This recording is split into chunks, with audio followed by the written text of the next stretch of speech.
2 मई 2026 केरला में एमबीबीएस की पढ़ाई कर रहा स्टूडेंट अपने पिता को व्हाट्सएप पे मैसेज करता है कि इस मैसेज में एक फ़ाइल अटैच थी और इसमें लिखा था कि ये फ़ाइल मेरे दोस्त ने सीकर से भेजी है, इन्हें हॉस्टल की लड़कियों तक पहुंचा दो। ये वही 300 क्वेश्चन हैं जो कल के नीट पेपर में आने वाले हैं। ये लड़के का बाप एक पीजी हॉस्टल चलाता था। जिस रात उसे व्हाट्सएप मैसेज मिला उस रात तो उसने कुछ नहीं किया, लेकिन अगली सुबह उसने हॉस्टल में रहने वाले बच्चों में ये क्वेश्चन पेपर बांट दिए। एग्ज़ाम के बाद उसने पास के कोचिंग इंस्टीट्यूट के टीचर को पेपर दिखाया और पूछा कि इनमें से कितने सवाल एग्ज़ाम में आए थे। इस सवाल का जवाब जो उसे मिला वो यकीन कर पाना मुश्किल था। 90 में से 90 बायोलॉजी के क्वेश्चन मैच कर रहे थे।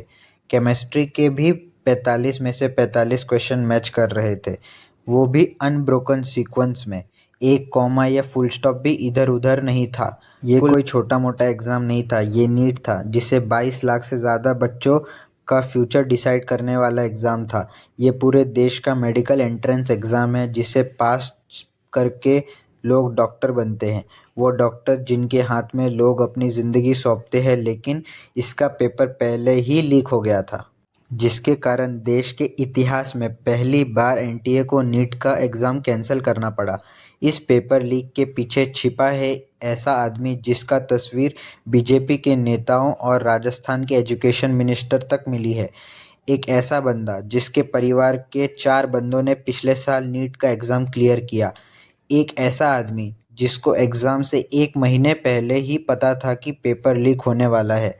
इमेजिन करो दोस्तों कि क्या बीती होगी कि जिसने साल भर एक एग्ज़ाम की तैयारी की हो और एग्ज़ाम लिख कर सोचा हो कि फाइनली ये ख़त्म हुआ, अब मैं रिलैक्स कर सकता हूँ, छुट्टी मना सकता हूँ, और छुट्टी के बीचों बीच खबर मिलती है कि यहाँ तो रीटेस्ट देनी पड़ेगी, यहाँ तक तो फिर से 2 महीने एग्ज़ाम की तैयारी करनी पड़ेगी। कई स्टूडेंट्स के साथ यही हुआ और कइयों ने अपने नोट बुक्स सब बेच दिए थे। पढ़ाई करने का स्टडी मटेरियल भी नहीं था उनके पास।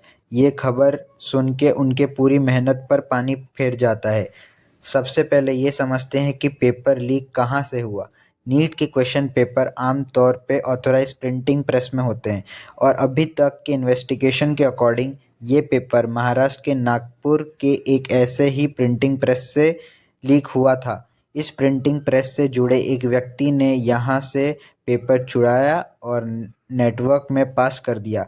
ये प्री प्लान्ड और सोफिस्टिकेटेड तरीके से काम कर रहे थे। दावा लिया गया है कि डिटेक्शन से बचने के लिए पेपर को मोबाइल फ़ोन से स्कैन नहीं किया गया, बल्कि हाई डेफिनेशन पोर्टेबल स्कैनर से स्कैन किया गया। सबसे चौंकाने वाली बात तो ये है कि इस गैंग ने नासिक के आउटस्कर्ट पे शैडो सर्वर भी बना लिया ताकि डेटा ट्रांसफ़र को छुपाया जा सके और ये मॉनिटरी सिस्टम के पकड़ में न आ सके।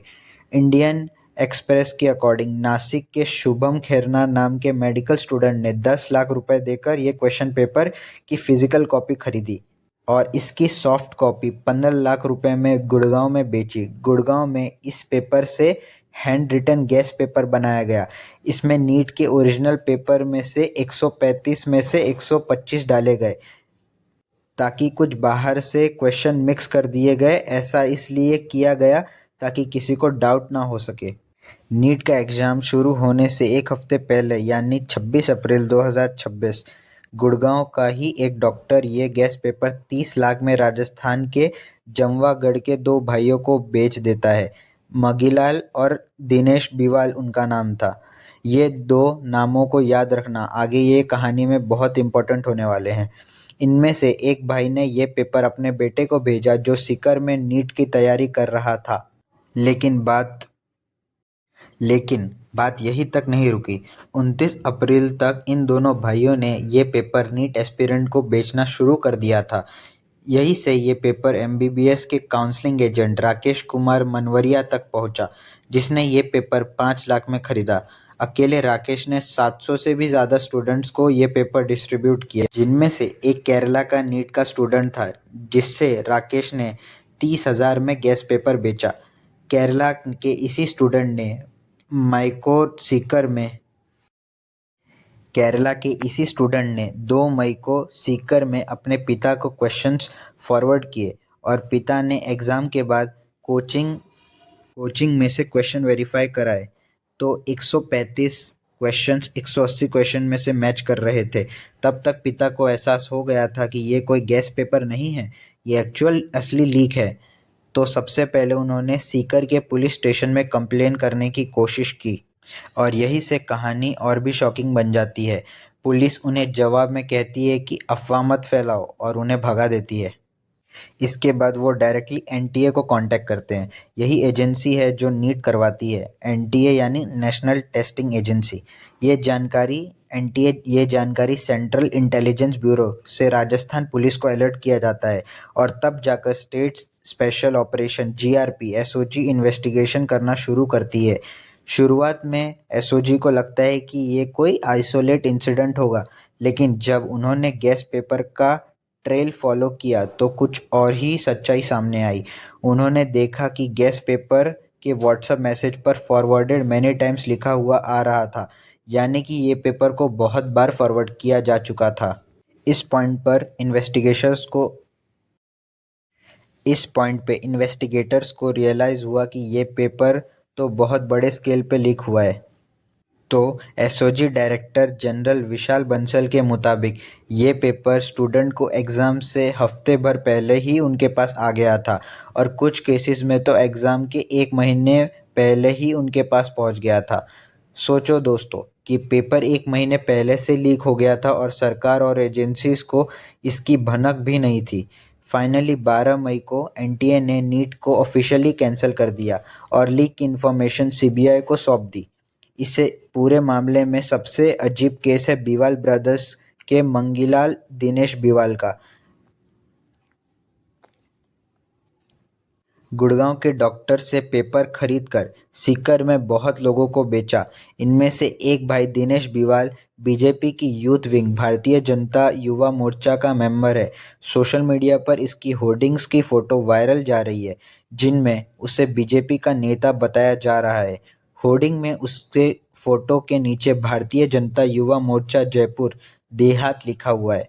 आगे आगे सुनो। दिनेश के सोशल मीडिया पे बीजेपी लीडर्स के साथ तस्वीरें हैं, यहाँ तक कि राजस्थान के एजुकेशन मिनिस्टर मदन दिलावर के साथ तस्वीरें भी हैं। सोचो कि एक ऐसा व्यक्ति जो नीट के पेपर लीक में जिसका नाम हो और उसकी तस्वीर एजुकेशन मिनिस्टर के साथ हो, आखिर कितना गिरा हुआ है सिस्टम। देखिए इस वीडियो में ये राजस्थान के विधानसभा चुनाव में वोट की अपील कर रहा है। नमस्कार साथियों, मैं दिनेश बिवाल, विधानसभा जमारामगढ़ आप सभी से अपील करता हूं कि भाजपा प्रत्याशी महेंद्र पाल मीणा को अपना मत के समर्थन देकर विजय बनाएं। कल दिनांक 25 नवंबर बैलेट नंबर 2 पर अपना अमूल्य वोट देकर उनको विजय बनाएं और आशीर्वाद प्रदान करें। धन्यवाद। नमस्कार साथियों, फैमिली के 4 बच्चों ने पिछले साल नीट क्लियर किया था। जाहिर सी बात है कि ये पिछले साल भी नीट का पेपर इनके पास था। तो गाइस अब आप ये लिंक देखो और आप मुझे ये कमेंट सेक्शन में बताओ कि ये आपको क्या लग रहा है।